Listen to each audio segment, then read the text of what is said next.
araw ay sumisikat sa mga naglalakihang gusali ng Makati at ang ginintoang liwanag nito ay sumasalamin sa mga bintanang salamin ng Maranyang kondominyong unit ni Amihan Salazar.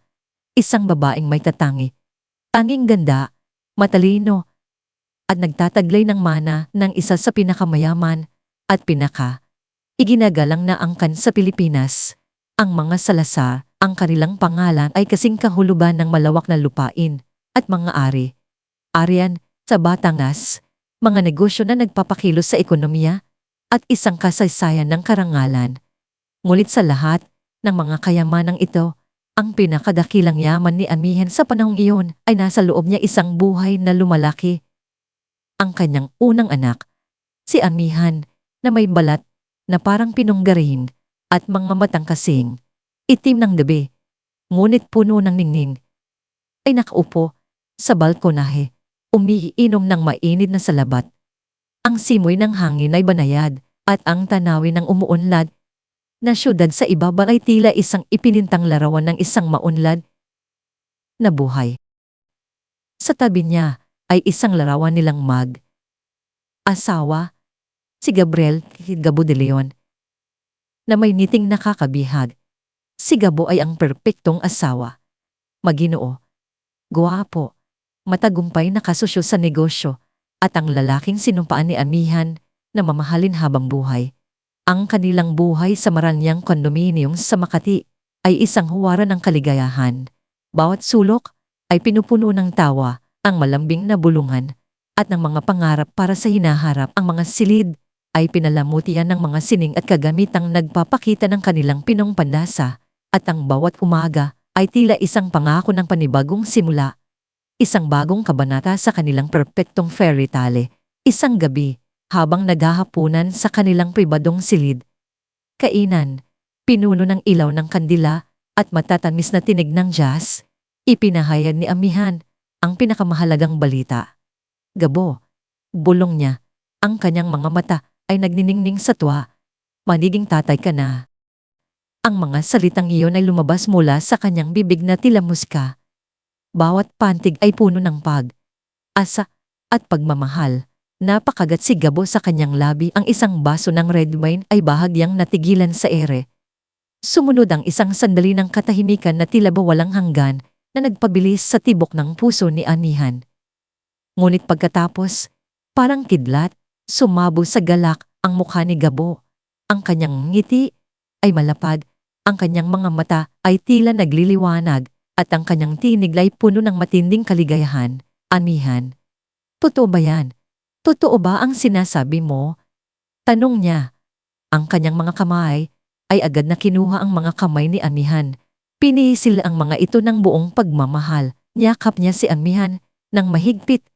Halos nawalan siya ng hininga sa higpit ng yakap. Mahal ko. Ito ang pinakamagandang balita na natanggap ko sa buong buhay ko. Magiging magulang na tayo. Isang pamilya. Ang kanyang mga halik ay sumod, sa noo, sa pisngi, sa labi ni Amihan. Bawat isa ay tila ba nagpapatunay ng kanyang pagmamahal at pangako. Pangako, Amihan, bubuo tayo ng isang magandang pamilya. Ibibigay ko sa inyo ang lahat ng kaligayahan sa mundo. Ang ating anak magkakaroon ng pinakamagandang buhay. Ang kanyang mga salita ay tila ba ang tamis ng pulot. Bawat isa ay gumuguhit ng mga larawan ng isang maliwanag at masayang hinaharap sa isip ni Amihan. Ang kanyang puso ay umaapaw sa pagmamahal. Lubos na naniniwala sa bawat pangako, bawat titig na puno ng paghanga. Hindi niya kailanman naisip na sa likod ng perpektong ngiti na iyon ay mayroong nagtatago na isang malalim na lihin, isang anino na malapit ng lumamon sa kanilang maliwanag na hinaharap. Sa likod ng mga ngiti at yakap, mayroong isang madilim na katotohanan na bumabalot sa buhay ni Gabo. Siya ay nalubog sa isang sandata ng utang kay Don Ramon Velasco, isang kilalang tikoon sa mundo ng negosyo na mayroong malalim na koneksyon sa ilalim ng lupa. Ang kanilang pagiging kasosyo sa negosyo ay isa lamang masking sa isang mas malalim at mas mapanganib na relasyon. Isang gabi, sa isang eksklusibong bar, sa isang pribadong silid, Nagkita si Gabo at Don Ramon. Ang lugar ay marangya, puno ng matataas na kisame at mailaw na ginto. Ngunit ang kapaligiran ay mabigat, tila ba may bahid ng kasamaan na nakabitin sa hangin. Si Don Ramon, na nakaupo sa isang silyang gawa sa balat na may isang baso ng whiskey sa kamay, ay isang lalaking may edad, ngunit ang kanyang mga mata ay matalin. Parang agila na naghahanap ng biktima. Ang kanyang presensya ay nagdudulot ng takot at paggalang, isang aura ng kapangyarihan na kayang lumamon ng kahit sino. Gabriel, ali Don Ramon, ang kanyang tinig ay malalim at kalmado. Ngunit bawat salita ay tumatagos sa buto. Ang iyong mga utang ay lumalaki at ang interes ay hindi na nakakatuwa. Hinigop niya ang kanyang whiskey. Ang kanyang mga mata ay nanlalamig habang nakatingin kay Gabo. Alam mo naman kung ano ang mangyayari kung hindi ka makabayad. Pinagpawisan si Gabo. Don Ramon, binibigyan ko po ang lahat ng makakaya ko. Ang ating negosyo ay medyo mabagal lang ngayon. Ngumiti si Don Ramon. Ngunit ang ngiting iyon ay hindi nagpapahiwatig ng kasiyahan, bagkus ay ng isang pating na nakakita ng dugo, mabagal, o sadyang walang kakayahan. May mas magandang solusyon ako, Gabriel. Isang solusyon na makakaahon sa iyo, sa lahat ng utang mo, at mas hihigit pa doon. Ibinaba ni Don Ramon ang kanyang baso, ang tunog ng kristal na tumatama sa mesa ay tila isang hudyat ng kamatayan. Ang asawa mo, si Amihan, napakagandang babae at napakayaman. Ang kanyang pamilya, ang mga Salazar, isang gintong mina, ang lupain sa Batangas, ang mga negosyo. Lahat ng iyon ay sa kanya at sa inyong magiging anak. Unting lumilinaw ang balangkas ng kanyang plano sa isip ni Gabo at ang takot ay unting napapalitan ng matinding kaba. Ano po ang ibig ninyong sabihin, Don Ramon? Pulong ni Gabo. Ang kanyang tinig ay bahagyang nanginginig. Simple lang, Gabriel, sabi ni Don Ramon. Ang kanyang mga mata ay dumidilin. Kailangan nating alisin si Amihan sa eksena para ang lahat ng kanyang mana ay mapupunta sa iyo bilang kanyang iisang tagapagmana at pagkatapos magiging ganap kang kontrolado ko. Magiging isa kang tauhan ko, isang papet na sumusunod sa aking mga utos. Sa pagpapatuloy, kailangan mo lang ibigay sa akin ang porsyento na napag-usapan natin at ang kontrol sa ilang ari. Arya ng Salazar. Nangatog ang tuhod ni Gabo. Ang ideya ay nakakapanindig, balahibo. Ngunit ang paglaya sa kanyang mga utang at ang prospect ng napakalaking kayamanan ay tila isang sirena na umaakit sa kanya. Pero, si Amihan, mahal ko siya. Isang mahina at desperadong pagtutol ang lumabas sa kanyang bibig. Nasa kanyang sariling pandinig ay parang isang bulong lamang na mabilis na namatay sa malawak na silid. Ngumisi si Don Ramon. Ibig. Ang ibig ay isang karangyaan na hindi mo kayang bayaran. Gabriel, ang pagpatay ay isang negosyo. Ito ang iyong pagkakataon. Isipin mo, lahat ng yaman ng Salazar ay nasa iyong mga kamay at ang iyong mga utang mabubura. Kung hindi, alam mo ang mangyayari. Hindi lang ikaw ang mapupunta sa ilalim ng lupa, kundi pati na rin ang iyong pamilya, ang iyong reputasyon. Lahat. Ang mga salita ni Don Ramon ay tumagos sa kalamnan at buto ni Gabo. Ang kanyang utak ay nagsimulang gumana sa bilis ng kidlat, naghahanap ng paraan upang makatakas sa bitag na ito, ngunit walang paraan. Ang kanyang pagkamakasarili, ang kanyang matinding ambisyon, at ang kanyang desperasyon ay unting lumamon sa kanyang natitirang konsensya. Ang kanyang mga mata ay nanlalamig, at ang kanyang puso ay naging yelo. Kaya ko bang gawin iyon? Bulong niya sa sarili. Ngunit sa katotohanan ay sinasagot na niya ang tanong. Ang kanyang kaluluwa ay nagbebenta sa demonyo sa silid. Ang kanyang mukha ay nawalan ng kulay. Ang kanyang ngiti na dating kasing liwanag ng araw ay ngayon ay isang maskara ng takot at kasamaan. Paano Paano natin ito gagawin? Ang ngiti ni Don Ramon ay lumapad. Ngayon ay puno ng matagumpay na kasamaan. Ang kanyang kamay ay inilali sa balikat ni Gabo. Ang bigat nito ay parang isang silyo ng kamatayan. Magaling, Gabriel. Ngayon, iisip ka na parang negosyante. May plano na ako. Kailangan mo lang sumunod sa bawat utos. Ang matatamis na pangako ni Gabo ng isang romantikong weekend gitaway sa kanilang ancestral home sa Batanes ay tila musika sa pandinig ni Amihan. Mahal ko, bago pa man tayo maging abala sa paghahanda para sa pagdating ng ating munting anghel, gusto kong gumugol tayo ng oras na magkasama. Ikaw at ako sa probinsya, sariwang hangin, magandang tanawin, at tayo lang. Bulong niya. Ang kanyang mga kamay ay marahang hinahaplos ang umbok ng tiyan ni Amihan. Ang kanyang mga mata ay puno ng pagmamahal. Isang pagmamahal na sa mata ni Amihan ay totoo. Ngunit sa likod ay isang balabal lamang ng kasinungalingan. Si Amihan, na puno ng kagalakan, ay agad na pumayag. Ang ideya, ang pagpapahinga sa tahimik at payapang buki ng Batangas bago ang kaguluhan ng pagiging ina, ay isang pangarap. Inihanda niya ang kanyang mga gamit. Ang kanyang puso ay puno ng asa at pananabik. Ang villa ng mga Salazar sa Batangas ay hindi lamang isang bahay. Ito ay isang santuaryo. Isang lugar na puno ng mga alaala at pagmamahal ng kanyang pamilya.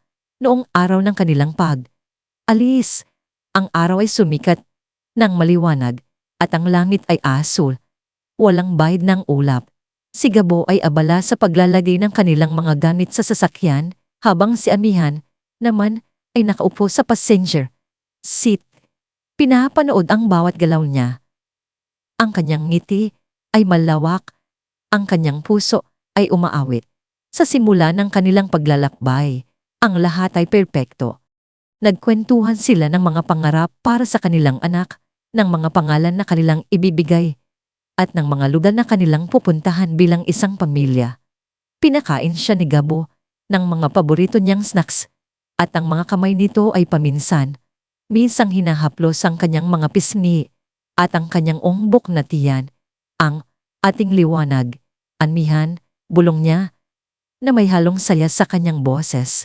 Ngunit habang sila ay lumalayo sa kaabalahan ng syudad at papalapit sa liblib na lugar ng Batangas, mayroong kakaibang pagbabago sa kilos ni Gabo. Ang kanyang ngiti ay minsan ay nagiging pilit, at ang kanyang mga mata ay minsan ay sumisipat sa rearview mirror, tila ba may hinahanap o iniiwasan.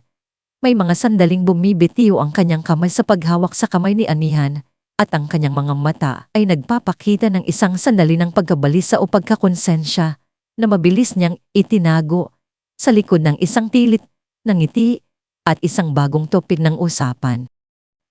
Si Amihan, nalulung sa kanyang sariling kaligayahan at sa kaba ng malapit na pagdating ng kanyang anak, ay hindi gaanong napansin ang mga maliliit na senyales na ito. Ang kanyang pagmamahal at tiwala kay Gabo ay lubos, at hindi niya kailanman naisip na ang lalaking mahal niya ay mayroong kakayahang gumawa ng anumang masama laban sa kanya. Ang kanyang isip ay nakatuon lamang sa kanilang kinabukasan, sa magandang tahanan na kanilang bubuuin, at sa mga yakap ng kanyang anak. Abang papalapit sila sa villa, ang sasakyan ni Gabo ay lumiko sa isang hindi pamilyar na kalsada, isang daan na puno ng mga puno at madilim na anino. Gabo, saan tayo pupunta? Hindi ito ang daan papunta sa villa, tanong ni Amihan. Ang kanyang boses ay may bahagyang pagtataka. Ngumiti si Gabo, isang ngiting hindi umabot sa kanyang mga mata. May gusto lang akong ipakita sa iyo, mahal. Isang sikretong lugar na perpekto para sa atin. Narinig ko sa mga lokal na maganda raw ang tanawin dito. Pagamat may kaunting pagdududa si Amihan, hindi niya pinansin. Ang kanyang tiwala kay Gabo ay mas matimbang kaysa sa anumang pagtataka. Ipinagpatuloy ni Gabo ang pagmamaneho, at ang kanilang sasakyan ay unting lumalim sa gubat.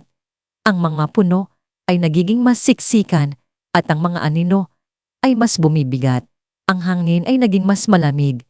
At isang kakaibang katahimikan ang bumalot sa kanila, na tanging ang tunog lamang ng gulong ng sasakyan sa magaspang na kalsada ang naririnig.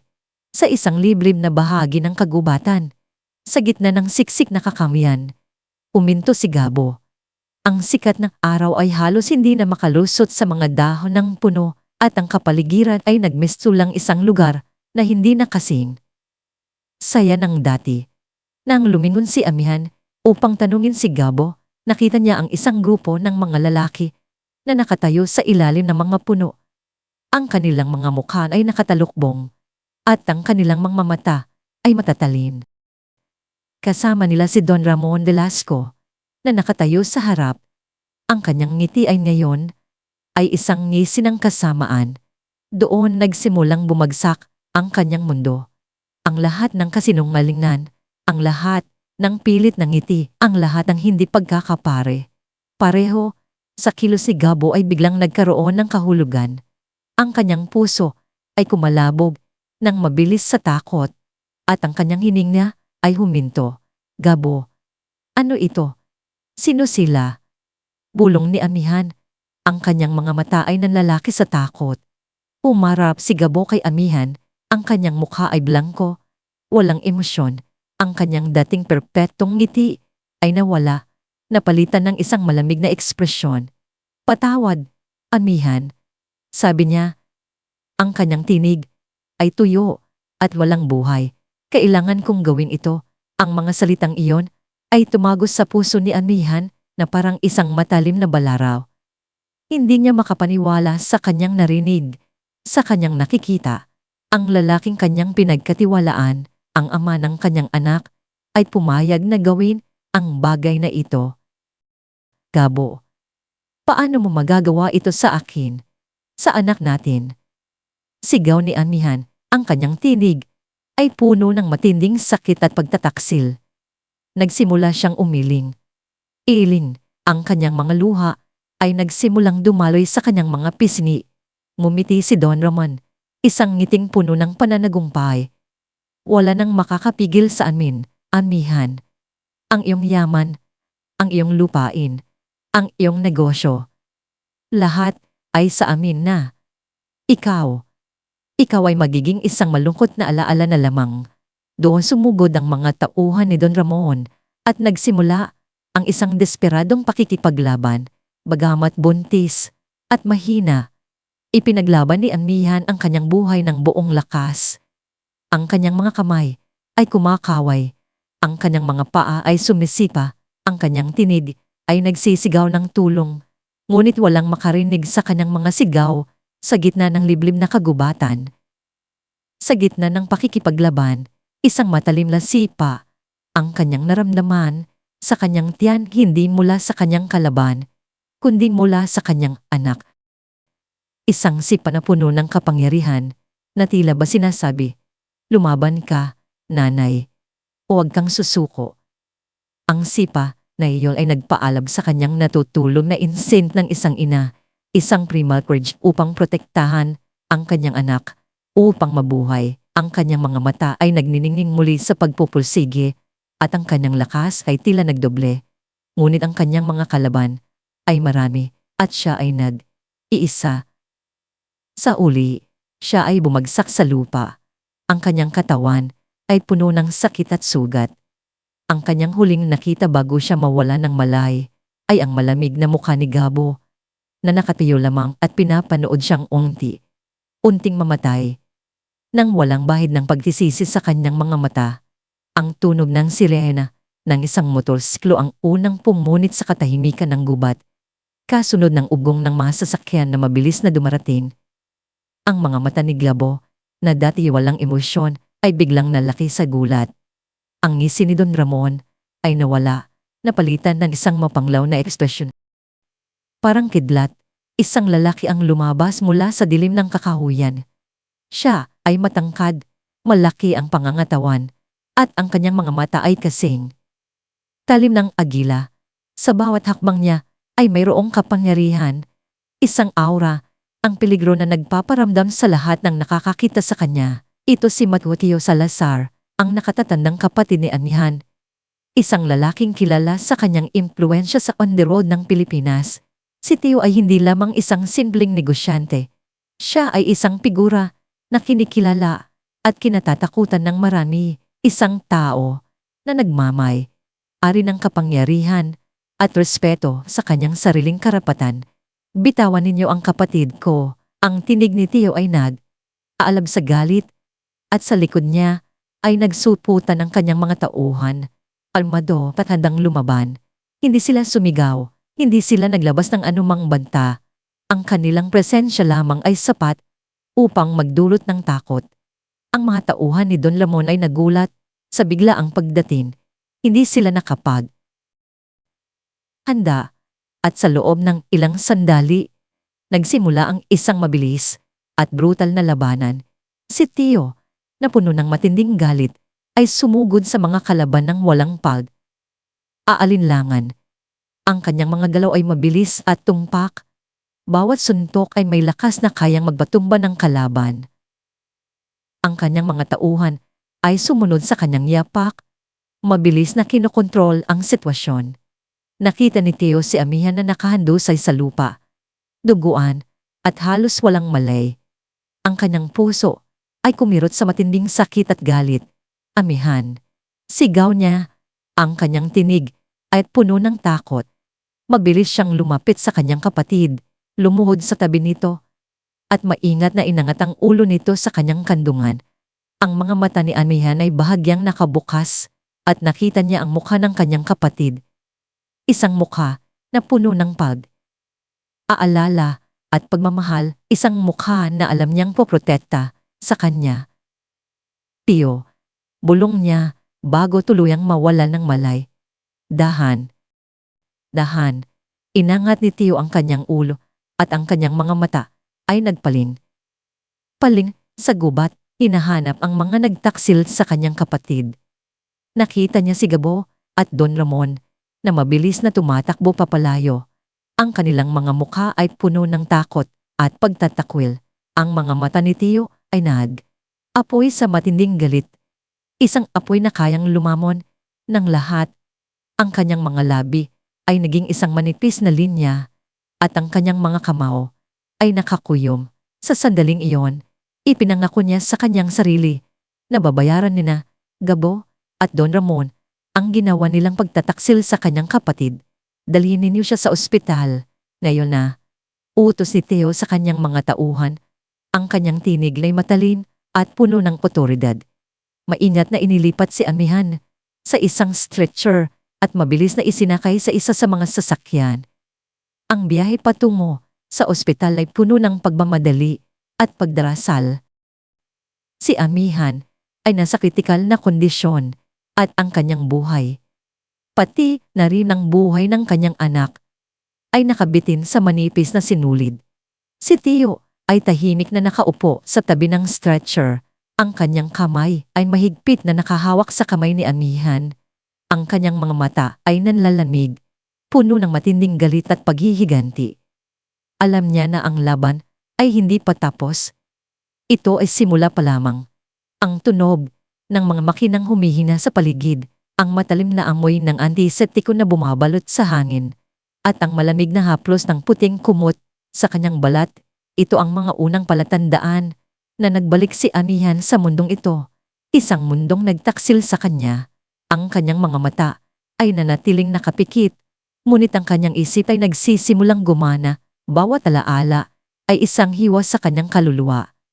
Ang huling larawan sa kanyang isip ay ang malamig na mukha ni Gabo na walang bahid ng pagsisisi habang siya ay unting lumulubog sa kadiliman. Sa labas ng kanyang silid sa ospital, habang nakikipaglaban si Amihan para sa kanyang buhay at sa buhay ng kanyang anak, abala si Gabo at Don Ramon sa pagtatayo ng isang tore ng kasinungalingan sa ilalim ng naglalakihang ilaw ng mga kamera at sa harap ng umapaw na media. Nagpakita si Gabo ng isang larawan ng perpektong asawa ng isang lalaking labis na aalala sa kanyang mahal. Amihan. Ang aking Amihan. Paimabaw na sabi ni Gabo sa mga reporter. Ang kanyang tinig ay may bahid ng pagkabali. Baliw, ngunit ang kanyang mga mata ay nanatiling tuyo. Siya ay dumaan sa isang napakahirap na panahon ng prenatal depression. Isang matinding pagsubok para sa amin. Buti na lamang, at nakita ko siya sa oras ang kanyang boses ay tila naputol. Nagpapahiwatig ng kanyang matinding pagpipigil sa emosyon. Ako ang nakasagip sa kanya. Ngayon, kailangan niya ng katahimikan at ng lahat ng suporta. Dasal ko ninyo para sa aming pamilya, para sa aming magiging anak. Si Don Ramon, na nakatayo sa likod ni Gabo, na tila isang suportang kaibigan, ay sumusuporta sa bawat salita. Ang kanyang mukha ay puno ng pakikiramay, ngunit sa likod ng pakikiramay na iyon ay nakatago ang isang ngisi ng tagumpay. Ang istorya na nilikha nila ay mabilis na kumalat sa buong bansa. Isang trahedya na sanhi ng kabaliwan ng isang buntis at ang kabayanihan ng isang asawa. Gamit ang kanyang impluwensya at ang mga koneksyon ni Don Ramon, agad na kumuha si Gabo ng pansamantalang karapatan sa medikal na pangangalaga para kay Amihan sa ilalim ng batas dahil sa kanyang kondisyon at kawalan ng malay. Si Amihan ay itinuring na walang kakayahang magdesisyon para sa kanyang sarili. Ibig sabihin, kontrolado na ni Gabo ang lahat ng aspeto ng kanyang buhay, kabilang ang kanyang mga ari, arian, at ang hinaharap ng kanyang anak, habang siya ay nakahandusay at walang malay sa kanyang higaan. Samantala, sa isang lihim na lugar, sa gitna ng kadiliman ng isang warehouse na ari ng mga Salazar, si Maitl Teo Salazar ay naglalakad ng pabalik. Balik, ang kanyang bawat hakbang ay mabigat at puno ng galit. Ang balita tungkol sa pagtatangka ng pagpapakamatay ng kanyang kapatid ay umabot na sa kanya. At sa bawat salita, ilabanad, aalab ang apoy sa kanyang puso. Mga lintik na yan, mga walang hiya. Sigaw ni Teo, ang kanyang tinig ay nagpapayanig sa buong silid. Papatayin ko sila, papatayin ko ang Gabo na yan. At ang Don Ramon na yan, pagbabayarin ko sila sa ginawa nila sa kapatid ko. Ang kanyang mga kamao ay nakakuyom, ang kanyang mga mata ay nagliliyab sa puot, at ang kanyang katawan ay nanginginig sa matinding galit. Ang kanyang mga tauhan, ang mga lalaking loyal sa kanya at nagmamahal kay Amihan, ay tahimik na nakatayo sa isang gilid. Handa sa anumang utos. Boss Tio, kalma lang po kayo. Malumanay na sabi ni Mang Tonyo, ang pinakamatanda at pinakapinagkakatiwalaan niyang tauhan, na tila isang kanino na laging sumusunod kay Tio. Alam naming gusto niyo silang pagbayarin agad, pero si Maamanihan, kailangan niya tayo ngayon, hindi natin pwedeng daanin sa init ng ulo.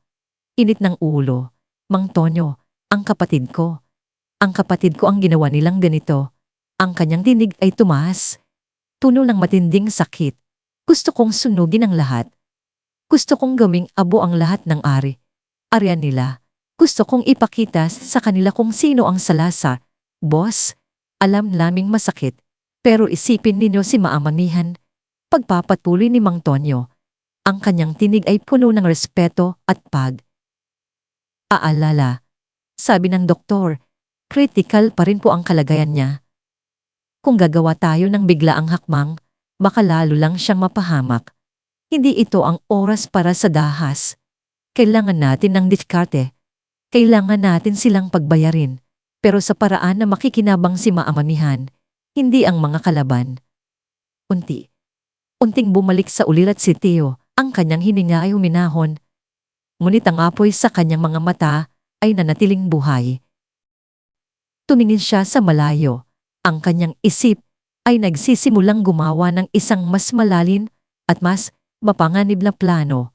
Tama ka, Mang Tonyo. Hindi ito ang panahon para sa galit. Panahon ito para sa pagpaplano. Isang malamig na ngisi ang gumuhit sa kanyang labi. Pagbayarin natin sila sa paraan na hindi nila kailanman inasahan. Alamin mo ang lahat ng kilos ng Gabo na yan at ng Don Ramon na yan. Lahat ng koneksyon, lahat ng utang, lahat ng kasinungalingan. Wala tayong palalampasin. Sa loob ng kanyang silid, sa ospital, Unting binuksan ni Amihan ang kanyang mga mata. Ang liwanag ng araw na tumatago sa kutina ay tila ba nagbubulungan ng isang bagong simula. Ngunit ang kanyang puso ay puno pa rin ng kadiliman. Ang kanyang katawan ay mahina. Ang bawat galaw ay may kaakibat na sakit. Ang kanyang tiyan ay mabigat pa rin. At nang maramdaman niya ang malumanay na paggalaw ng kanyang anak sa loob niya, isang luha ang gumulong sa kanyang pisngi. Ilang sandali pa. Pumasok si Gabo sa kanyang silid. Dala ang isang bungkos ng puting rosas. Ang kanyang mukha ay puno ng pag-aalala. Ang kanyang mga mata ay tila ba nagpapahiwatig ng kanyang matinding pagmamahal. Umupo siya sa tabi ng kanyang higaan. Hinawakan ang kanyang kamay at hinalikan ito ng buong lambing. Amihan, mahal ko. Malumala na sabi ni Gabo. Ang kanyang tinig ay puno ng kalungkutan. Salamat sa Diyos at gising ka na. Labis akong nag-alala sa'yo. Napakasakit ng nakita ko. Ang pagsubok na ito. Hindi ko alam kung paano ko kakayanin kung may nangyaring masama sa'yo. Nakatitig lang si Amihan sa kisame. Walang inig. Ang kanyang mga mata ay walang kislap. Tila ba malalim ang kanyang iniisip. Naramdaman niya ang pagkukunwari sa bawat salita, sa bawat haplos. Nakita niya ang isang bahagyang ngisi sa labi ni Gabo nang lumingon ito sa bintana, isang ngisi ng tagumpay na mabilis nitong itinago. Ang mga salita ng mga nurse at doktor, ang mga ulat sa balita na pilit na iniiwasan ni Theo sa kanya, ay unting nagbigay liwanag sa madilim na katotohanan.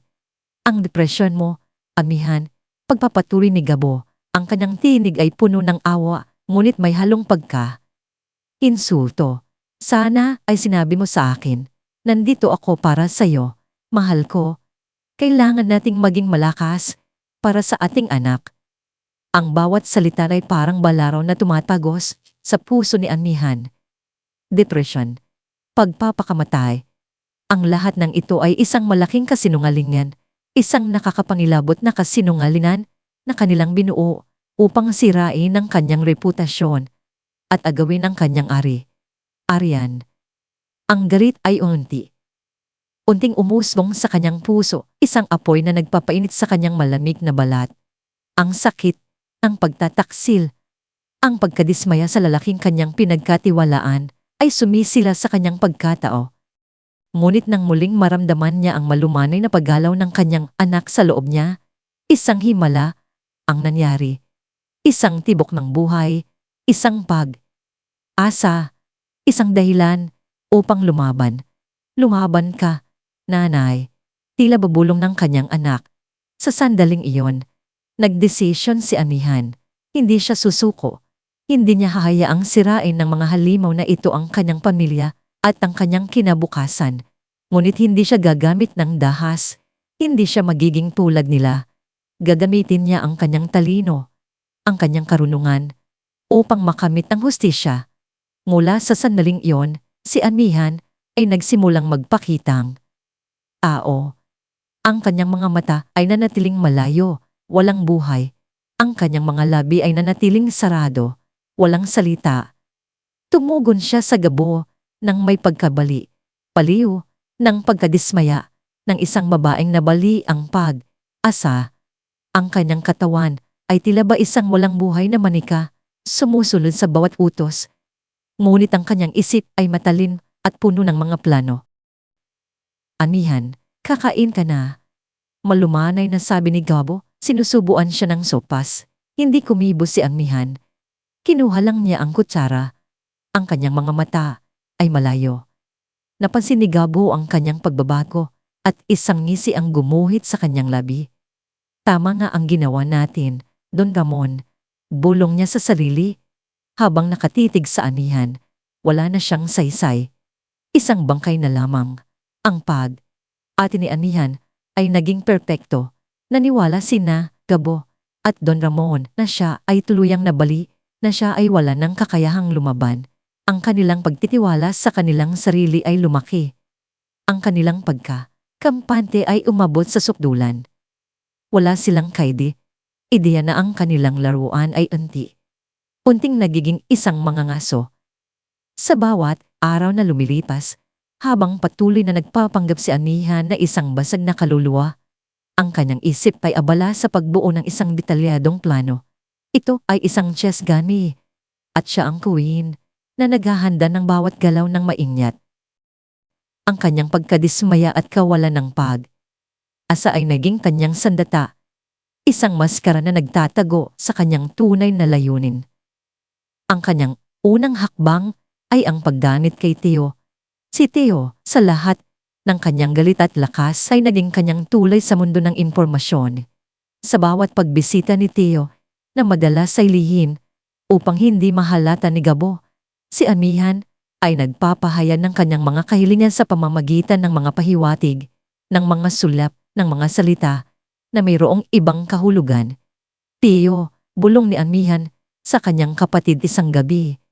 Habang nagpapanggap silang natutulog si Gabo sa isang sulok ng silid. Ang mga papel tungkol sa lupa. Ang mga lumang papeles ng mga negosyo ni Lola sa Batangas.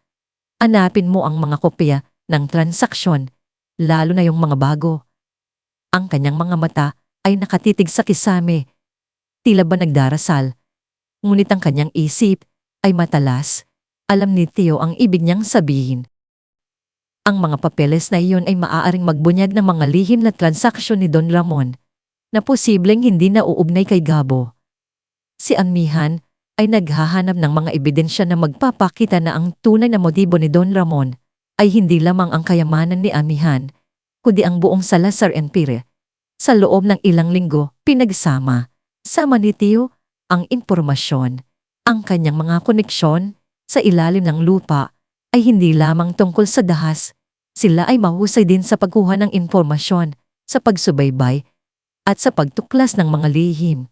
Nalaman ni Amihan ang lahat ng detalye tungkol sa mga utang ni Gabo kay Don Ramon, ang mga pagtatangka ni Don Ramon na kontrolin ang iba pang maliliit na negosyo na may kaugnayan sa mga Salazar, at ang kanyang matinding pagnanais na maging hari ng buong Batangas.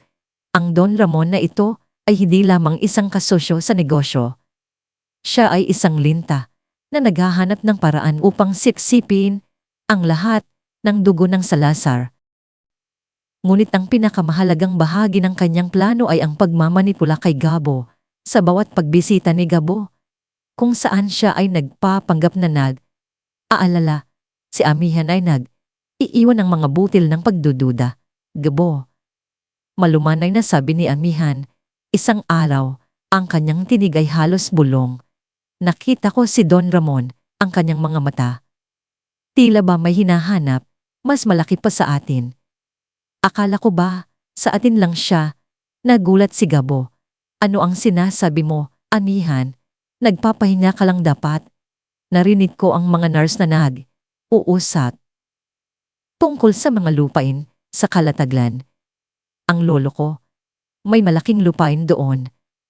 Narinig kong interesado raw si Don Ramon. Pagpapatuloy ni Amihan, ang kanyang tinig ay may bahid ng kalungkutan. Tila ba nagpapahiwatig na nawawala na siya sa kanyang isip. Napakalaki noon. Dabo. Sana ay hindi niya tayo isahan. Ang mga salitang ito, na tila ba nanggagaling sa isang taong baliw, ay nagtanim ng buto ng pagdududa sa isip ni Gabo. Ang kanyang sariling kasakiman at pagnanais na lumaya sa kontrol ni Don Ramon ay nagsimulang kumalang. Simula pa lang ay alam na niya ang likas na kasakiman ni Don Ramon. Ang mga salita ni Amihan ay nagpapatunay lamang sa kanyang hinala. Matapos ang ilang linggo ng pagpapanggap at pagtitipon ng impormasyon, naramdaman ni Amihan na handa na siya. Oras na upang itapon ang pain. Sa pamamagitan ni Theo, inutusan niya itong magpadala ng isang lihim na mensahe kay Gabo. Hindi isang sulat na may pirma niya, kundi isang verbal na mensahe na tila nanggagaling sa isang kaibigan ng pamilya.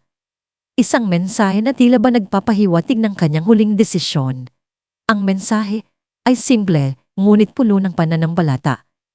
Si Amihan ay humiling na ilipat ang lahat ng kanyang ari, ayon sa iyo, Gabo, bilang pagpapakita ng kanyang pagmamahal at pagtitiwala sa iyo bilang ama ng kanyang anak.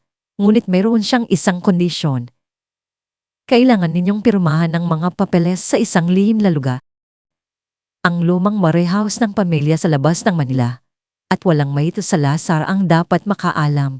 Ang kondisyon ay isang gintong pain. Ang lumang warehouse ay isang neutral na lugar. Malayo sa mga mata ni Teo. Nasa tingin ni Gabo ay isang banta. Ang lihim na paglipat ng ari. Arian, nang walang kaahalaman ni Teo, ay nagpahiwatig ng kanyang kalayaan mula sa kontrol ni Don Ramon. Sa isip ni Gabo, ito ang kanyang pagkakataon upang makuha ang lahat ng kayamanan ng Salazar at ang kalayaan na matagal na niyang pinapangarap. Ang kanyang kasakiman ay lumamon sa kanyang pag-iingat. Hindi niya alam na ang bawat hakbang niya ay unting naglalapit sa kanya sa bitag na inihanda ni Amihan.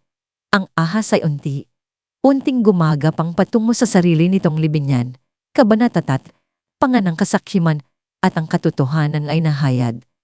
Ang mga salita ni Amihan na ipinadala sa pamamagitan ng lihim na tagahatid ay tila ba musika sa pandinig ni Gabriel Gabo de Leon.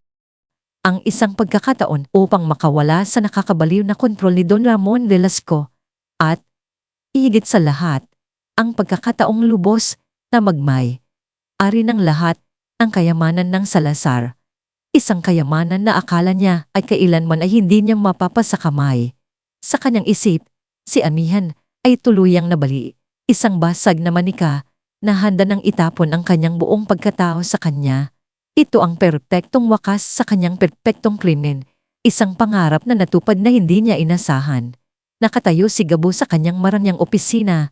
Ang sikat ng araw ay tumatago sa malalaking bintana. Ngunit ang kanyang isip ay lumulutang sa madilim na alapaap ng kanyang mga ambisyon. Wala na siyang kakayahan. Wala na siyang pag-asa. Bulong niya sa sarili. Ang isang ngisi ay gumuhit sa kanyang labi. Ang mga mata ni Amihan na malayo. Ang kanyang mga galaw na tila ba walang buhay. Sa ospital, ang mga ito ay mga patunay na siya ay nagtagumpay. Naniwala siya sa kanyang sariling kasinungalingan na ang isang babaeng pinagbabantaan, ang kanyang pag-iral, ay magiging ganap na walang saysay. Ang pagiging ama ng anak ni Amihan ay ang kanyang susi upang legal na makontrol ang lahat. Ang paglipat ng Arian, isang pormalidad na lamang para sa kanyang pagiging lehitimong tagapagmana. Ang lahat ay tila ba nakahanay para sa kanyang tagumpay. Ang pinakamalaking hadlang, o sa tingin niya, ay si Don Ramon. Ngunit maging ang matalim na kaisipan ni Don Ramon ay kayang malinlang ng labis na kasakiman. Nilapitan ni Gabo si Don Ramon na nakaupo sa kanyang opisina, napapalibutan ng mga gawa sa balat na muwebes at mga iskande ng mga bihilang libro. Isang maskara ng kultura na nagtatago sa kanyang tunay na likas na pagkatao. Don Ramon, sabi ni Gabo, ang kanyang tinig ay may bahid ng pagtipigil sa kasiyahan. May balita ako tungkol kay Amihan. Tila ba, handa na siyang sumuko. Lubos na. Narinig ko sa isang mapagkakatiwalaang pinagmulan na gusto niyang makipagkita. Lihin, para transfer ang lahat ng kanyang Arian, sa akin. Pero kailangan nating maging maingat. Ayaw niya na malaman ni Teo. Tumayo si Don Ramon. Ang kanyang mga mata ay matalim na tiningnan si Gabo. Lihin, at bakit naman? Hindi ba't dapat ay tayo ang may hawak sa kanya? Ang nagdidikta sa bawat galaw niya, ang kanyang boses, ay kalmado. Ngunit ang kapangyarihan ay ramdam sa bawat salita. Don Ramon, sa tingin ko, ito ay isang kilos ng desperasyon. Gusto niyang tapusin ang lahat. Gusto niyang ilipat ang lahat sa akin. Bilang ama ng kanyang anak, bilang isang huling asa para sa kanyang sanggol, at siguro, ayaw niya na magkaroon ng gulo. Lalo na kay Teo, paliwanag ni Gabo, sinisiguradong ang kanyang tono ay puno ng paggalang at pagpapakumbaba. Habang ang kanyang isip ay nagsasayaw sa kasiyahan. Ang lokasyon, isang lumang warehouse ng pamilya nila sa labas ng Maynila. Hindi ito konektado sa kahit anong negosyo niya, kaya walang makakahalata. Isang tahimik na lugar kung saan walang makakaabala. Ang mga salita ni Gabo ay tila ba nagtanim ng isang binhi ng pagdududa sa isip ni Don Ramon. Ngunit ang bihing iyon ay mabilis na nilamon ng kanyang sariling pagmamataas at kasakiman. Ang ideya na ang isang Salazar ay ganap na sumusuko na ang isang babae ay naging biktima ng kanyang sariling emosyon ay nagbigay ng kasiyahan kay Don Ramon. Ang pakiramdam na kontrolado niya ang lahat, na siya ang nagwagi, ay isang bagay na pinahahalagahan niya ng labis. Isang lumang warehouse, ulit ni Don Ramon, ang kanyang mga labi ay bahagyang kumibot. Bakit hindi sa isang legal office o sa isang bangko? Ayaw niya ng gulo, Don Ramon. Sagot ni Gabo. Pinatibay ang kanyang boses. Gusto niya ng mabilis at tahimik na pagtatapos para sa kanyang anak at para makapagpahinga na siya. Isang bahagyang ngisi ang gumuhit sa kanyang labi na agad niyang itinago. Isa pa, ito ang perpektong lugar upang makipag-ugnayan tayo nang walang pasubali, walang mata ni Tio ang makakakita at sa huli, tayo ang magiging tunay na nagwagi. Ang pagmamataas ni Don Ramon ay tila ba bumubulag sa kanya. Ang ideya na magkaroon ng ganap na kontrol sa area ng Salazar na makapagpatuloy sa kanyang mga plano ng walang hadlang ay labis na nakakaakit. Sige, Gabriel.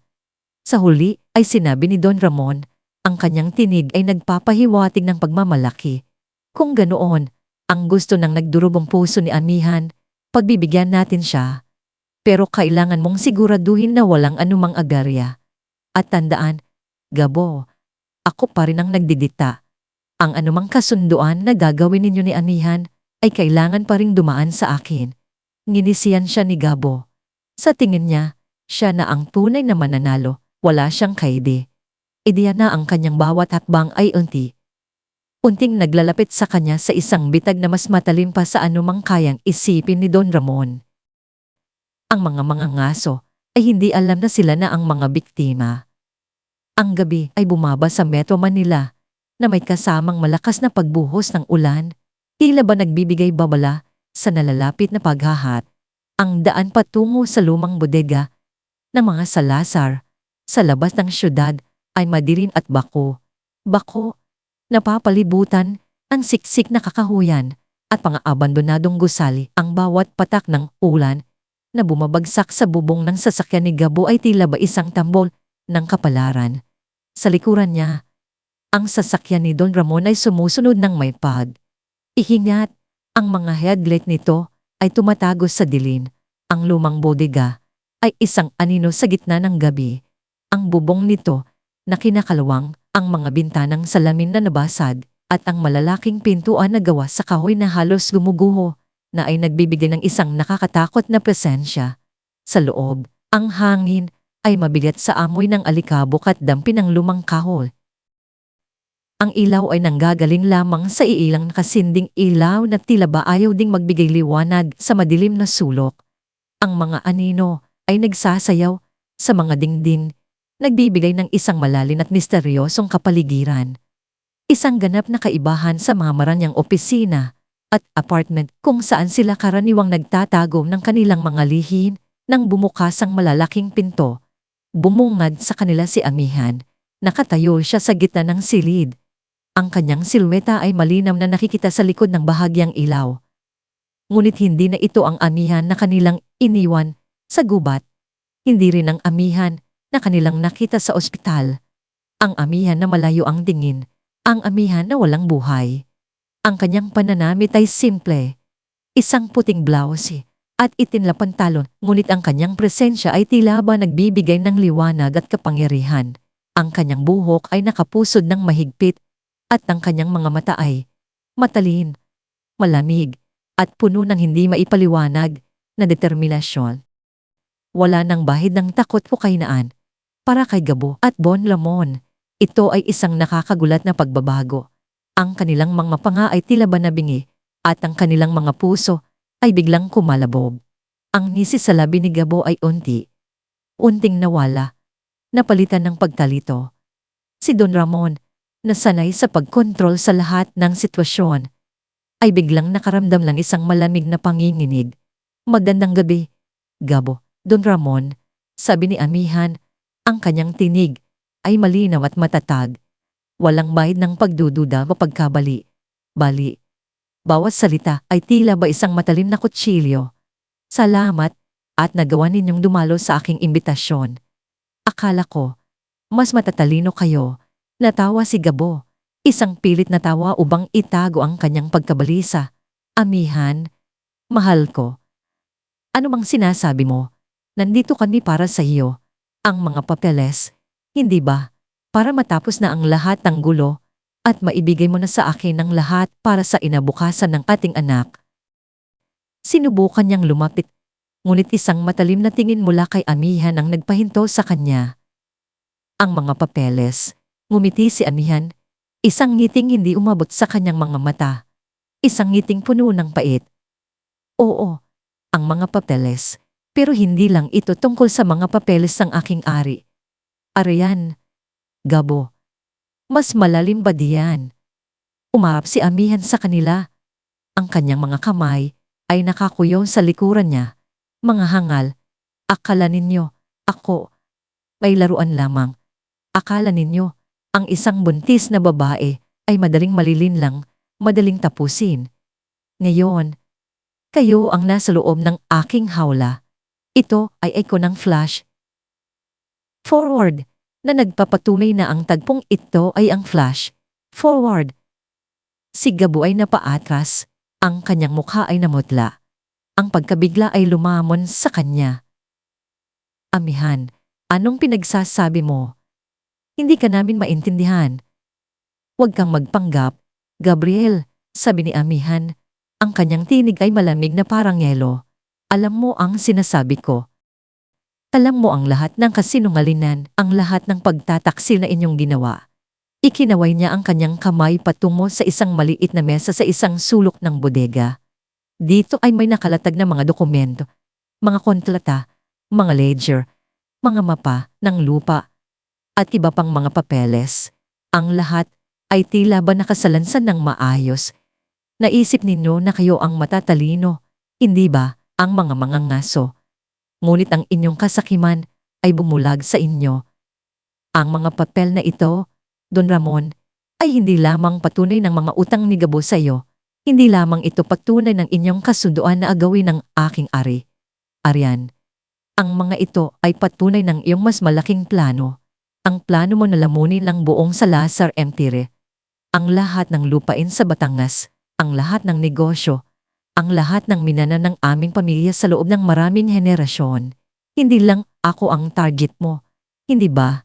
Si Gabo, isa lang siyang kasangkapan. Isang papet na gagamitin mo upang tuluyang masila ang aming angkan. Nagulat si Don Ramon. Ang kanyang kalmadong mukha ay unting nawala, napalitan ng isang mapanglaw na ekspresyon. Kasinungalingan. Wala kang anumang patunay, ngumiti si Amihan. Wala. Ang mga kontrata dito, Don Ramon, na may pirma ng iyong mga dome corporation na may petso na bago pa man maganap ang aksidente ko. Mga kontrata sa pagbili ng mga lupain na kalapit ng aming mga ari, Arian, na nagpapakita ng iyong intensyon na palibutan kami. Ang mga ito ay hindi lamang mga simpleng transaksyon, kundi mga piraso ng isang mas malaking puzzle. At ikaw, Gabo, lumingon siya sa kanyang asawa, ang kanyang mga mata ay aalab. Akala mo ba, makakaalis ka sa kanya ng basta?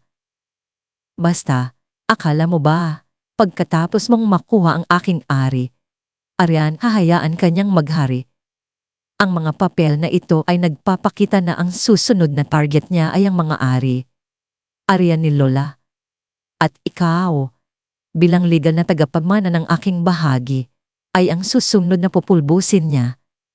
May kinuha si Amihan na isang serye ng mga dokumento. Mga transaksyon sa lupa.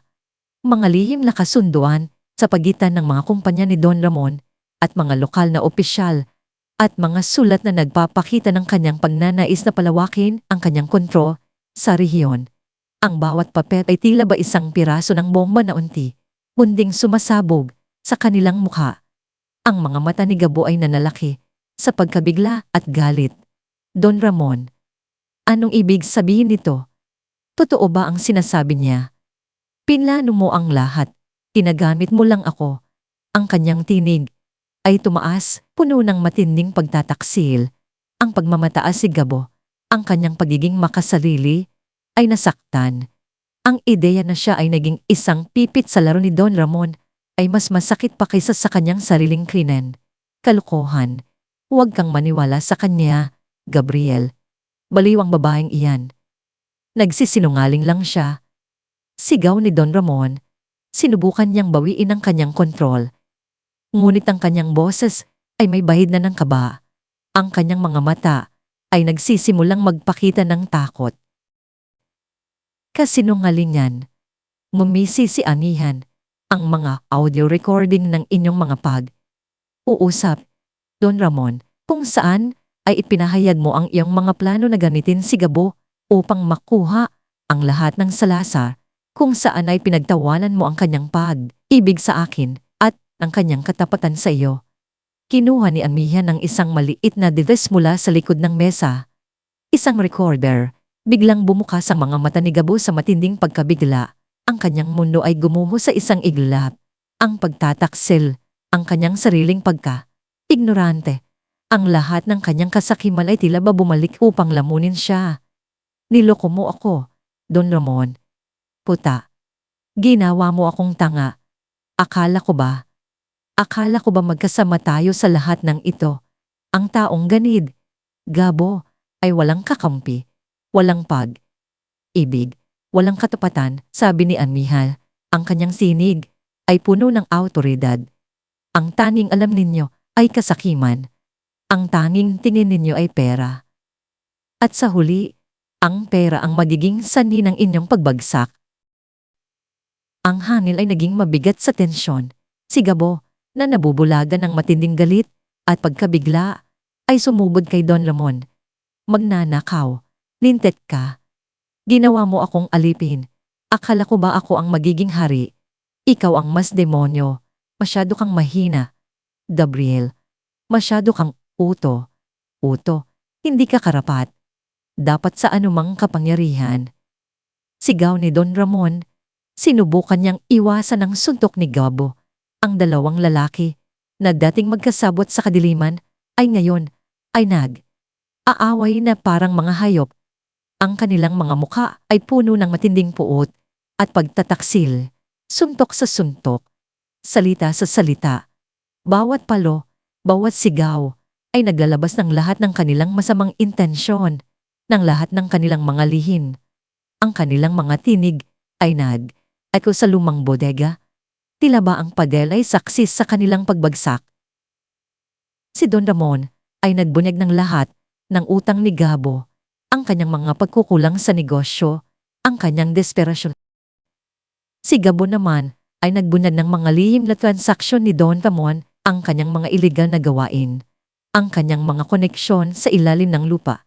Ang bawat isa ay sinisikap na hilahin ang isa pa sa kailaliman. Sa pag-asang sila ay makakaligtas sa gitna ng kaguluhan. Nakatayo si Anihan, kalmado at matatag. Ang kanyang mga mata ay hindi bumitiw sa bawat galaw, sa bawat salita. Hindi siya naglabas ng anumang emosyon.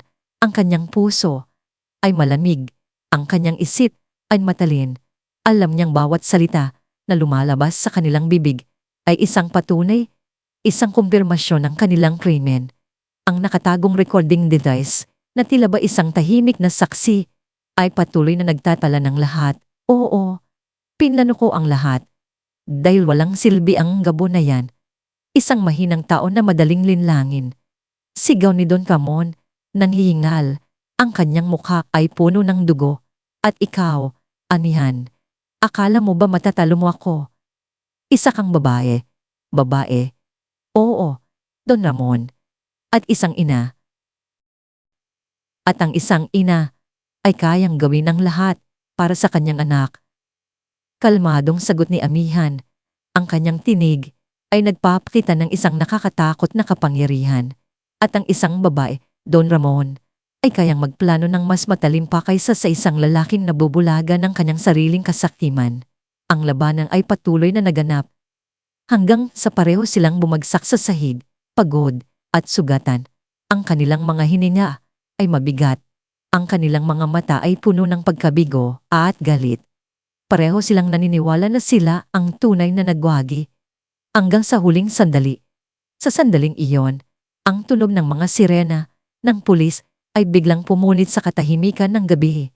Lumalaki, nang lumalaki, habang papalapit, ang malalaking pintuan ng bodega ay biglang bumukas ng malakas at isang maliwanag na ilaw ang bumuho sa loob. Nakasentro sa pinto, nakatayo, si Matitio Salazar, ang kanyang presensya ay malakas at nakakapangilabot. Sa likuran niya ay isang batalyon ng mga pulis, armado, handang kumilos. Si Tio, na may malamig na tingin sa kanyang mga mata, ay nakatingin kay Gabo at Don Ramon na nakahandusay sa sahig. Ang kanilang mga mukha ay puno ng pagkabigla at takot. Ang kanyang mga labi ay bahagyang kumibot. Sa wakas, bulong niya sa sarili. Ngunit sapat na malakas upang marinig ni Amihan. Mga pulis, arestuhin ang mga taong ito. Utos ni Tio. Ang kanyang tinig ay aalab sa awtoridad para sa tangkang pagpatay, pagtatangkang pagnanakaw ng ari, arean, at pagmamanipula. Ang mga pulis ay mabilis na kumilos, inokontrol ang sitwasyon. Ang mga kamay ni Gabo at Don Ramon ay mabilis na kinaposan ng posas. Ang kanilang mga mukha ay nagpakita ng iba't ibang emosyon. Mula sa pagkalito, hanggang sa galit, hanggang sa wakas ay desperasyon. Ang kanilang mga plano ay gumuho, ang kanilang mga kasinungalingan ay nabunyad, ang kanilang mga sariling salita ang nagpahirap sa kanila. Habang inilalabas sila sa bodega, ang kanilang mga mata ay nagtagpo ng tingin ni Amihan. Nakatayo pa rin siya sa kanyang lugar. Ang kanyang mukha ay kalmado. Ang kanyang mga mata ay puno ng isang tahimik na kasiyahan. Hindi ito ang kasiyahan ng paghihiganti, kundi ang kasiyahan ng hustisya. Ang hustisya na kanyang ipinagaban, hindi sa pamamagitan ng dahas, kundi sa pamamagitan ng talino at tapang. Ang kanyang huling tingin ay tila ba nagbubulungan. Nagkamali kayo ng kinalaban. Ang kaso laban kina Gabriel Gabo de Leon at Don Ramon Velasco ay mabilis na naging headline sa buong Pilipinas. Ang mga ebidensyang iniharap, kasama ang audio recording ng kanilang mga uusap at ang mga dokumentong nakuha ni Amihan at Tio, ay hindi matatawaran. Ang kanilang sariling amin sa loob ng bodega na naitala ng buo ay ang kanilang pinakamalaking pagkakamali. Sa loob ng ilang buwan, ang dalawang lalaki na dating pinaniniwalaan na makapangyarihan ay nakatayo sa harap ng hukuman. Ang kanilang mga mukha ay puno ng kahihiyan at pagkabigo. Si Gabo, na dating perpektong asawa, ay naging isang huwaran ng pagtataksil at kasakiman. Si Don Ramon, ang tikoon na may koneksyon sa ilalim ng lupa, ay naging isang simbolo ng korupsyon at pagkaganid. Matapos ang isang mahabang paglilitis, pareho silang napatunayang nagkasala sa iba't ibang krimen, kabilang ang tangkang pagpatay, panggagantsyo, at pagtatangkang pagnanakaw ng arian. Ang hatol ay malinaw at malupit. Habang buhay na pagkakakulong, ang balita ay kumalat ng mabilis. Ang mga Salazar ay nagtagumpay. Si Amihan Salazar, ang babaeng akala nila ay nabali, ay naging isang simbolo ng lakas at katarungan. Ang kanyang katahimikan sa loob ng bodega ay mas malakas pa kaysa sa anumang sigaw, at ang kanyang talino ay nagpabagsak sa mga lalaing naniwala na sila ang nagmamay-ari ng mundo. Ang katarungan ay nananaig at ang mga halimaw ay nakulong sa kanilang sariling hawla. Ang kanilang kasakiman ang naghatid sa kanila sa kanilang sariling pagbagsak. Sa wakas, ang matagal nang inaasam na kapayapaan ay unting dumadari sa mga ugat ni Amihan Salazar. Ang paglilitis ay tapos na at ang mga halimaw na sumira sa kanyang mundo ay nakakulong na sa likod ng rehas. Ngunit higit pa sa katarungan, ang pinakadakilang tagumpay niya ay ang muling pagkabuhay ng kanyang sarili pisikal, emosyonal at espiritual. Ang kanyang katawan na minsang maging laruan ng karahasan at pagtataksil ay dahang gumagaling. Ang mga pasa ay naglaho Ang mga sugat ay nagsara at ang kanyang kalusugan ay bumalik sa dati. Ngunit ang pinakamahalaga ay ang paghilom ng kanyang puso at isip na naging malalim na sugat sa loob ng mahabang panahon. Ang bawat paghinga ay tila ba nagdadala ng bagong lakas. Ang bawat sinag ng araw ay tila ba nagpapawi ng dilin. Sa mga gabi ng tahimik na pagmumuni.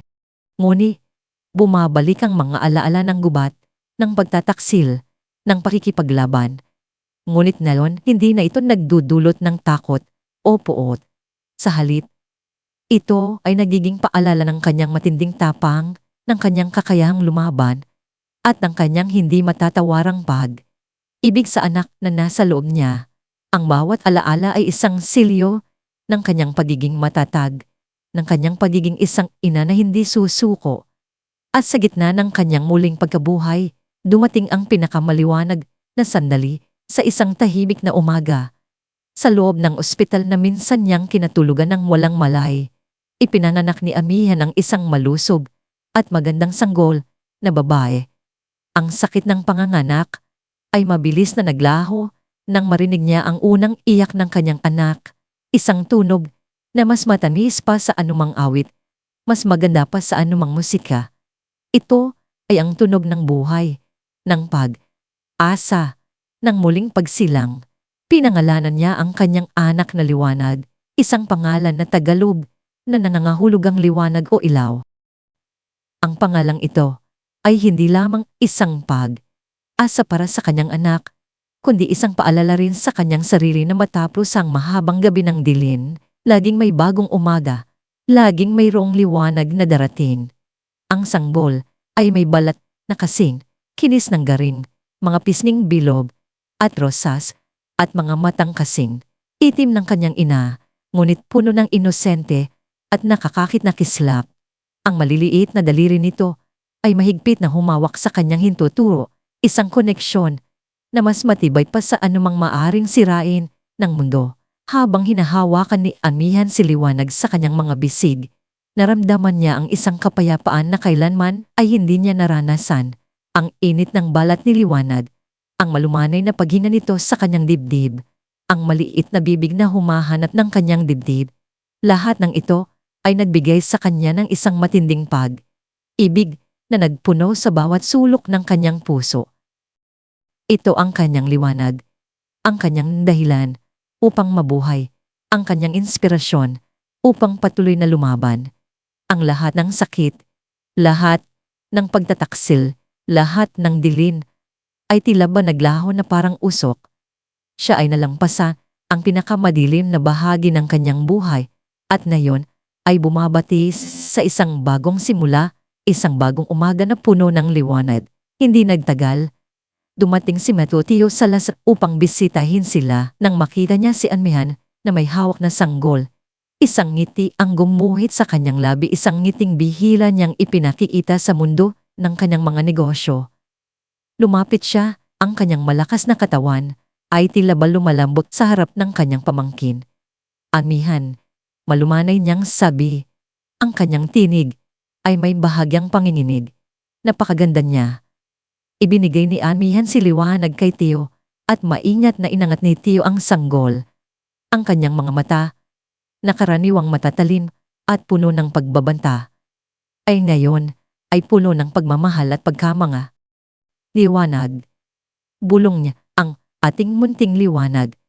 Ang pagkakita kay Amihan na nakamit ang hustisya sa sarili niyang paraan, nang walang paggamit ng dahas, ay nagbigay sa kanya ng isang matinding pagmamalaki at kapayapaan. Ang kanyang kapatid ay hindi lamang nakaligtas, kundi nagtagumpay. Salamat, Kuya Tio, sabi ni Amihan. Ang kanyang mga mata ay puno ng pasasalamat. Salamat sa lahat. Hindi ko magagawa ito kung wala ka. Pamilya tayo, Amihan, sagot ni Tio. Ang kanyang tingin ay matatag at puno ng pangako, at poprotektahan ko ang pamilya natin. Ikaw at si Liwanag. Wala nang makakasakit sa inyo. Ang kanyang mga salita ay tila ba isang pader, isang hindi matatawarang baluarte ng pagmamahal at proteksyon. Sa sandaling iyon, ang pamilya Salasa ay muling nagkakaisa, mas matibay kaysa dati at handa nang harapin ang anumang hamon. Ang kanilang pagkakaisa ay hindi lamang isang simpleng ugnayan ng dugo, kundi isang pangako ng pagmamahal at suporta na walang hanggan.